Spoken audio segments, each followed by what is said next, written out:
Hello there, welcome back to Daily's Daily Vlog. You may notice that I'm wearing a bathrobe today.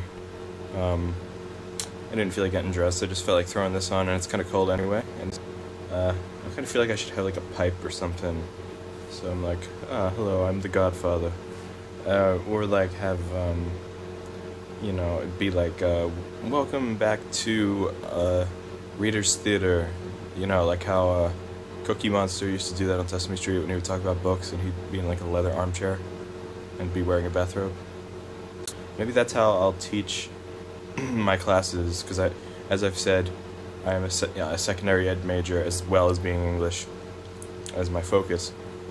Maybe I'll teach all my classes like Cookie Monster. I mean, I do want to come off as being a distinguished English teacher, I guess. Maybe the way to do that is to actually get up early and get dressed.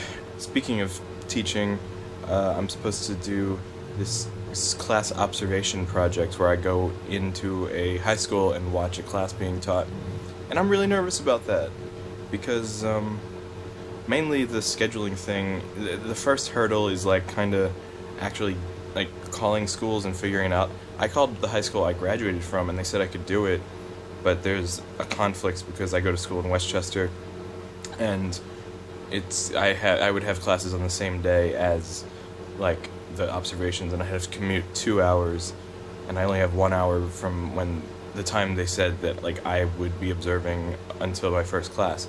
So I've been cold calling essentially high schools closer to Westchester, and I've been trying to schedule things. The idea was for me to do the observations during spring break, but couldn't do that because my high school also had like a like an end of semester time, so it wouldn't be like real classes observing.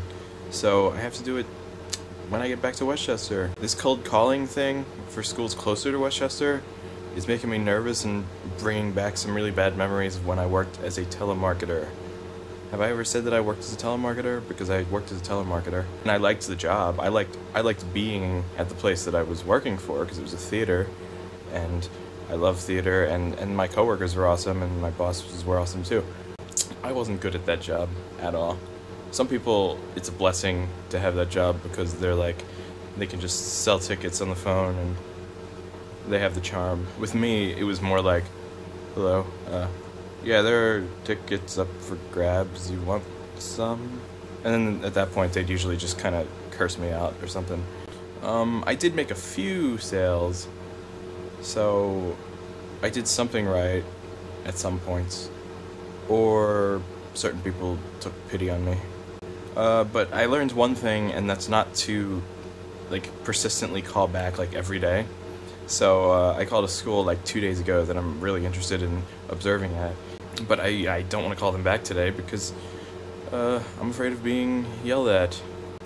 I don't always film vlogs every day, but when I do it in a bathrobe.